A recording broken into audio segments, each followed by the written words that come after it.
Good morning, everyone. Good morning to those who are here in person, as well as to those joining us via Zoom. There are more Zoom attendees than there are people attending our service today, but that's okay. Welcome, everyone, and welcome to our regular Sunday service. And we'll begin with a moment of silent meditation, followed by the recitation of the name of the Buddha or the Nembutsu.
Please join me in Gassho. Namo Amida Butsu, Namo Amida Butsu, Namo Amida Butsu, Namo Amida Butsu, Namo Amida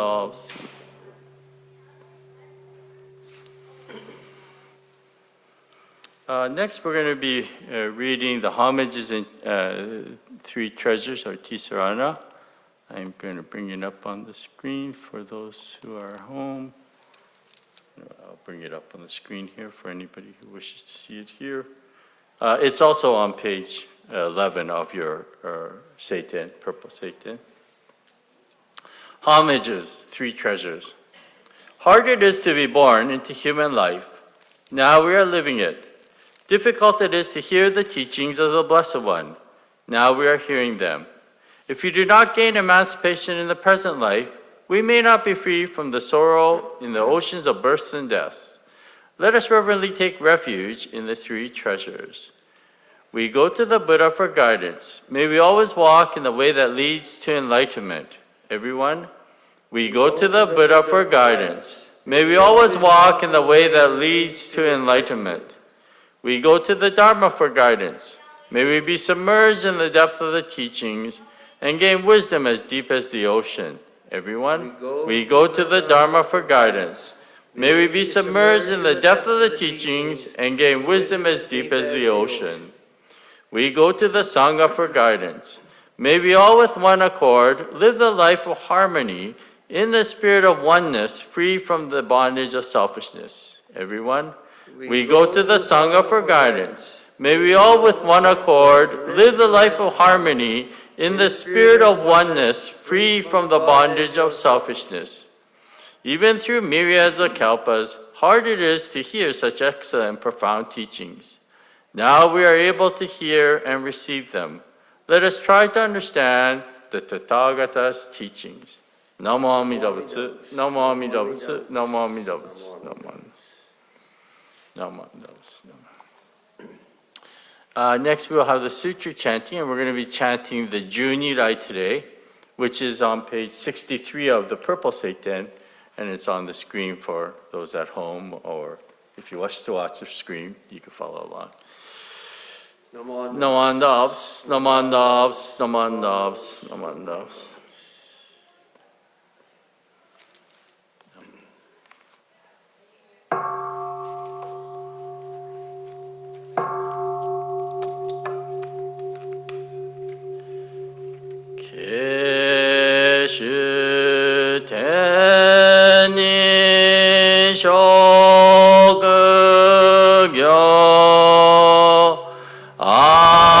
Amida Sen Ryozo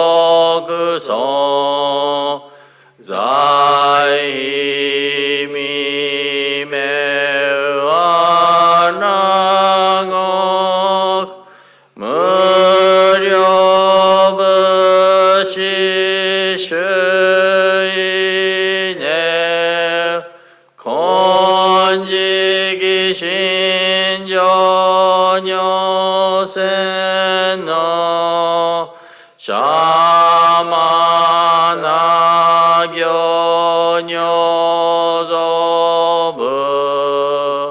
료모 그조냐 그쇼랭에 고가 조라이미다솜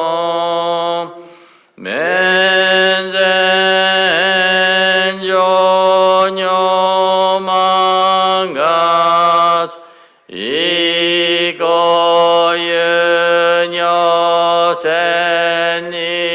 이거연여센니지가스 쇼녀탱그 끝이라 고가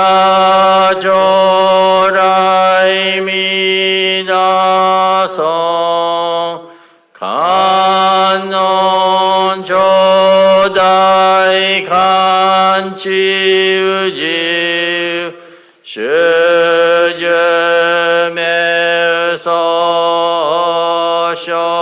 시즈메서쇼공 너브그게도 마케마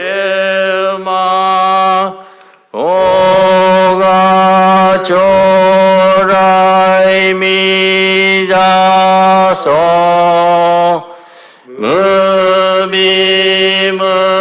무비무그 고쇼조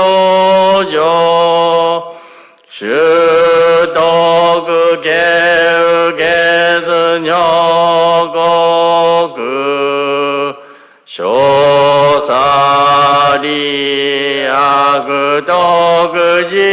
쇼사리아그도그지사이 고가 조라이미다소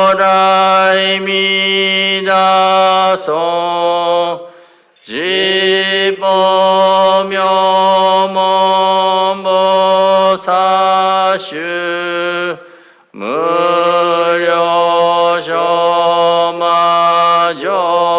무료쇼마조산다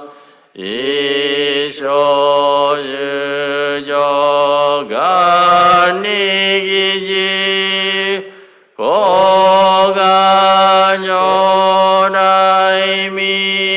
고가뇨라이미다소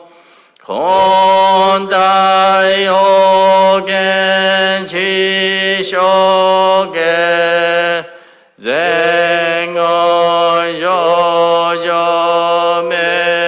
쟁어요조메다이사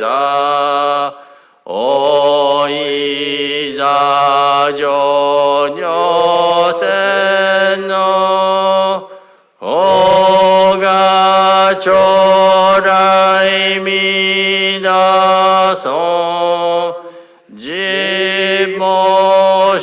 집모쇼라이 쇼부시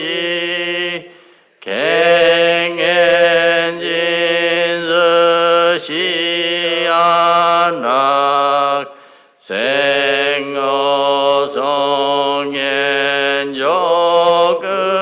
생어성엔조극여 고가 조라이미다소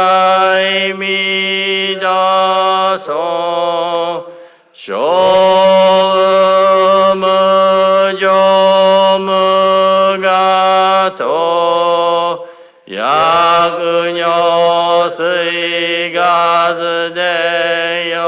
야그녀스이가즈데요로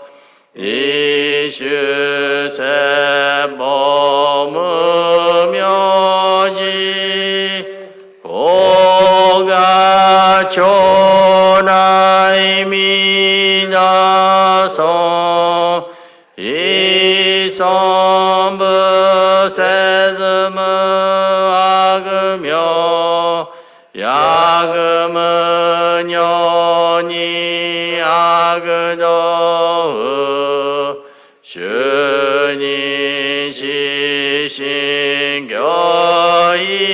슈니시신교이소 고가 조라이미다소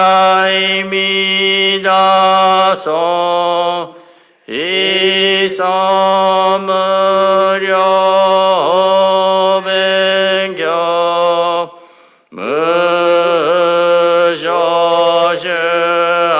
아그지시기 오조 의타이 시보다이 오가 조라이미다송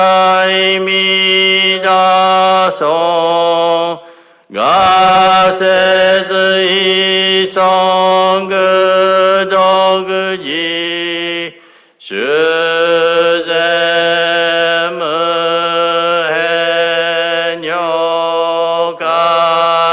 슈제무헤뇨가이스이 쇼갸그생어 쇼조샤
간이싱은 너그 묘노세이사이 노드모나이싱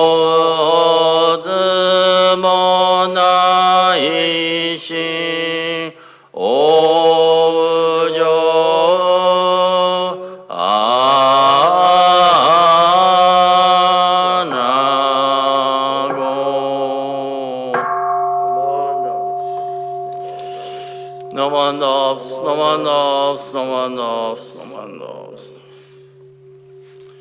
Please join me in the reading of the English translation in the Satan. I can't remember what page it is. What page is it on? Page 70.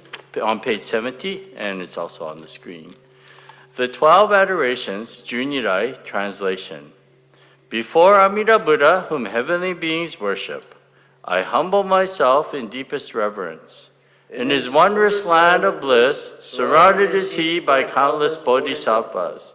His golden form shines forth, pure like the king of Mount Sumeru. His practice of truth is steadfast, like an elephant's pace. His eyes radiate like pure blue lotus blossoms. Thus I prostrate myself before Amida Buddha. His countenance is perfectly pure and round, like the full moon. His majestic light shines like 1,000 suns and moons. His voice is like a heavenly drum, yet like a heavenly bird, Kokila. Thus I prostrate myself before Amida Buddha. Avalokitesvara wears upon his crown the image of Amida adorned with many precious jewels. He subdues the arrogance of demons and heretics. Thus I prostrate myself before Amida Buddha.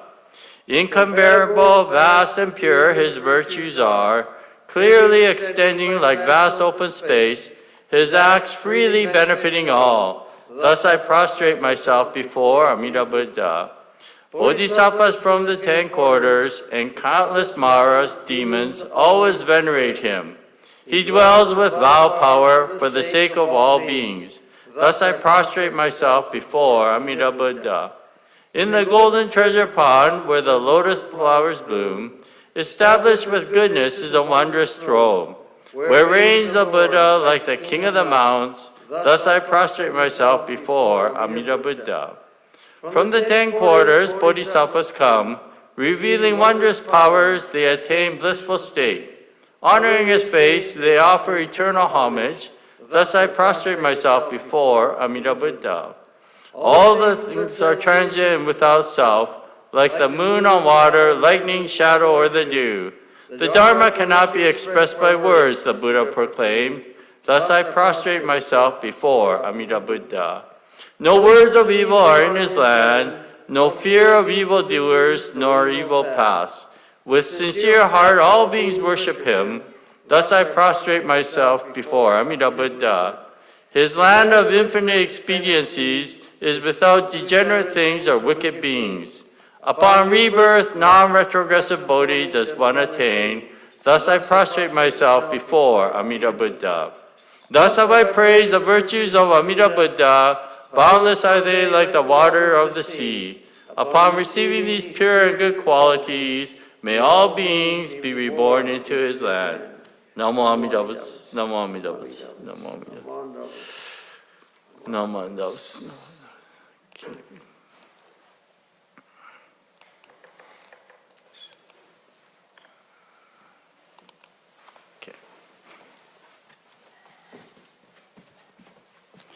Once again, good morning, everyone. Can everybody on Zoom hear me? Yes? Okay, good. And good morning. Welcome. I got your text that you had just gotten off the ferry, so I'm glad that you joined us. So this morning, I just wanted to, first of all, share with you, I've had a particularly engaged or busy week. So starting last Saturday, a week ago Saturday, I was out at Manning Park.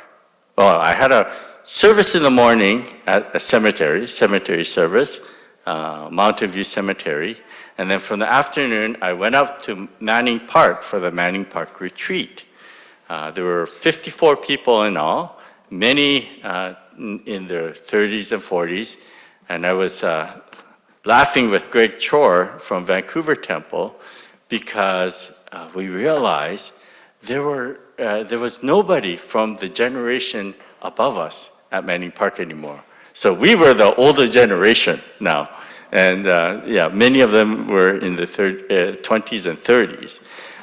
It was a very nice weekend, enjoyable weekend where we enjoyed one another's company, but also many of the people who came were not members of the temple. They were friends of, well, it was actually all Vancouver temple members and friends who were in attendance. That was one unfortunate thing, is that there was nobody from any of the other temples, including Fraser Valley. So, but we all enjoyed one another's company, and many of these friends who are not members got to encounter the Dharma as well. So it was a very good and meaningful weekend. So then I drove back Monday morning, and Monday afternoon I had to meet with Glenn Kishi to work out the audio-video system for his mother's funeral service, which was Tuesday. So Tuesday was another busy day with Mrs. Kishi's funeral here. And so, you know, all day long funeral things going on. Then on Wednesday, from Wednesday afternoon, hopped on the ferry to go out to Victoria for funeral service for Mrs. Tsukijima on Thursday. So that was Thursday, and then came back Thursday night. Friday, well, basically busy writing articles and finishing up deadline for newsletter, which was Friday night deadline. And then yesterday, we had I am part of the organizing committee for what they call the Japanese-Canadian Pioneer Reunion Luncheon, which is taking place on June 10th. And it's funny how you get roped into doing things. It happens with everybody around here. But on this organizing committee, there's Alan Sakai, Calvin Higo, Jim Kojima, myself, and Mimi Horita. Many of you may not know her. She's what is her name now? She lives here now. Okochi-san, Mrs. Okochi's daughter, okay? Anyways, this is the organ, and also some of the city staff are on this organizing committee. So when we started planning this, Ted Akunin is also on the committee. So when we started planning this, organizing this, what it was that in 2021, the BC government, as part of their retribution for the atrocities that happened during World War II, they provided $2 million seed money, basically, for, they called it at that time, Nikkei Internment Survivors Health and Well-Being Fund. And from that $2 million, organizations and individuals were allowed to apply for a grant. So our temple, in coordination with the community center, we co-applied for a grant and received $20,000 towards this Japanese-Canadian Pioneers Reunion Luncheon. And as part of that, the organizing committee felt that we should have some video documentation of the event. So it started off that we would do a video highlighting what's going to happen on June 10th. And as the committee progressed in the planning, it was also thought, well, wouldn't it be nice to have some interviews of some of the pioneers? So originally the interviews were supposed to take place on the day of the luncheon, but we realized very quickly that there's so many things going on with the luncheon itself that it wasn't really conducive to have interviews on that same day. So again, this is how you get roped into things. Somehow I got roped into coordinating the interview section, and we had this scheduled for yesterday. So yesterday we had 11 interviews in all, I believe it was. So we started at 9 a.m. and went to almost 6 o'clock of basically all interviews, 45-minute interviews. Roy and Itoko were part of it, and Mars Sakai was part of it. And, we had, as I said, 11 interviews. I wasn't the only one interviewing, fortunately. I think I would have been dead today if I interviewed all 11. But Jeannie Ryan and Dana Dardis also helped out. And we also had Francis Nakanishi and Marilyn Sakiyama helping out as well. And then we had 2 videographers. But what was very interesting in these interviews, so the whole premise of the interviews was to interview the Japanese-Canadian pioneers and record some of their memories, their recollections, and even stories of their parents and how their life was prior to World War II, if they remembered the actual internment, how, the actual forceful removal from the West Coast, and then also restarting their life back here on the West Coast. And it was very fascinating. We had a nice spectrum of individuals, including a couple of non-Japanese, Harold Steves and Jack Gilmore, who were here, and we wanted to get their perspective of what happened as well.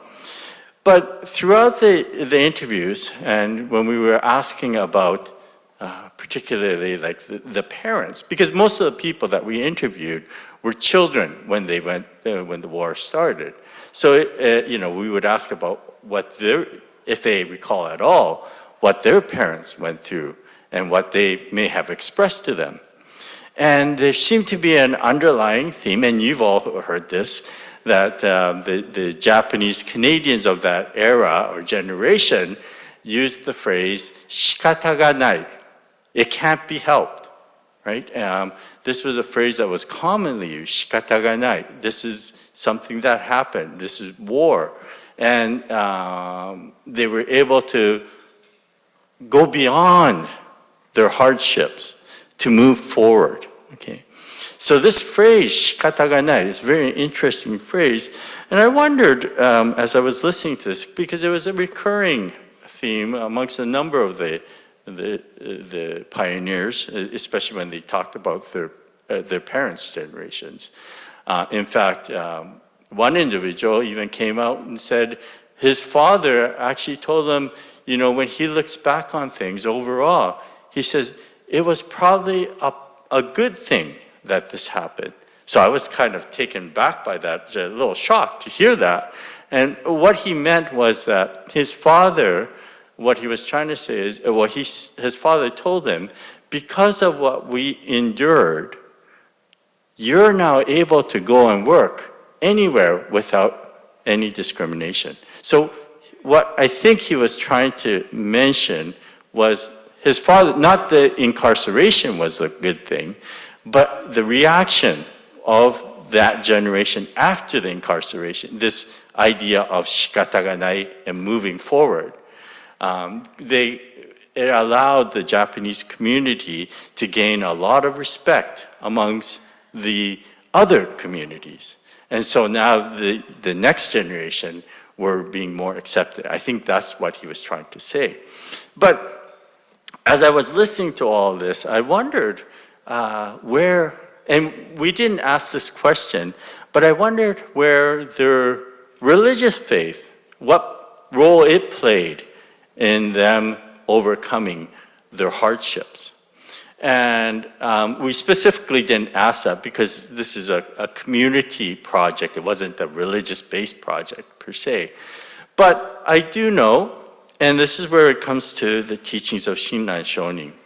In Shinran Shonin's writings, there is a phrase called, or there's a writing called Jinen Honin. Jinen Honin,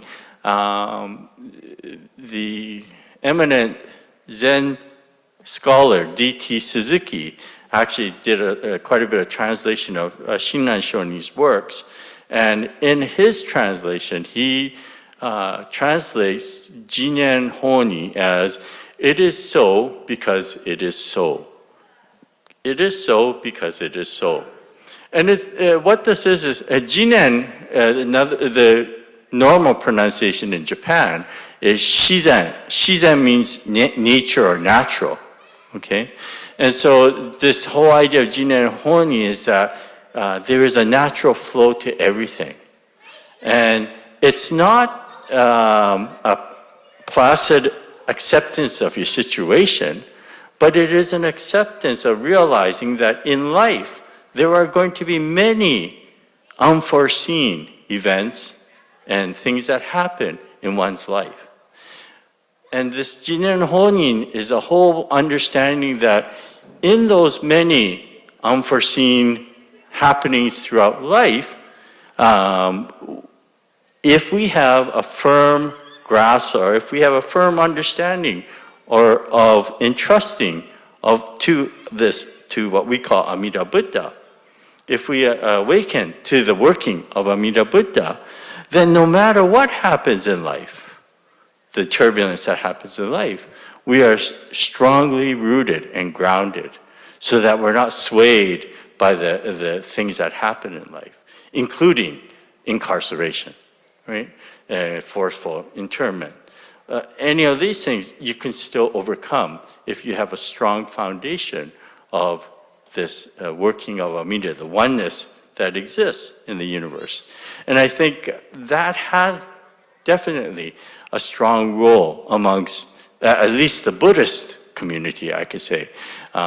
One of the reasons why I can say this as a fact is that in the internment, you know, people were limited to what they can carry with them to the camps. And one of the things that many Buddhists did, whether they made it at the camp or took it with them, the Buddhist altar they took with them. And so that meant quite an important thing for them. In fact, I had a funny story when I was still in Toronto.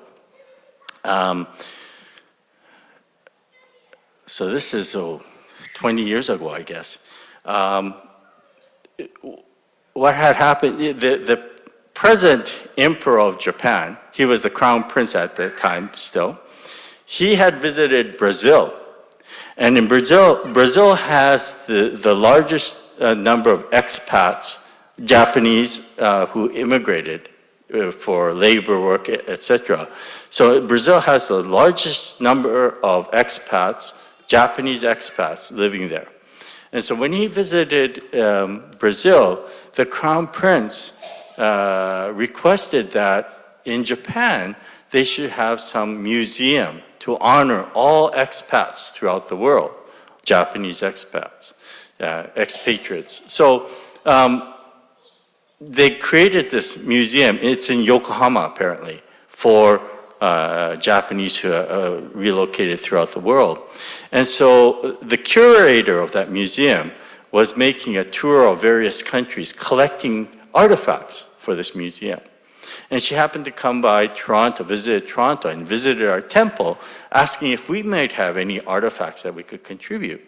So I shared with her, I said, well, we do have a number of artifacts, and one of them that I shared with her was that it was made out of an old apple crate. It was an altar, butsudan, that somebody had hand-built using an apple crate, right? And she thought, oh, this is wonderful, because of the war, there weren't many old artifacts because people weren't able to take them with them. So she said, this is wonderful. And she said she'll have the moving company come to pick it up.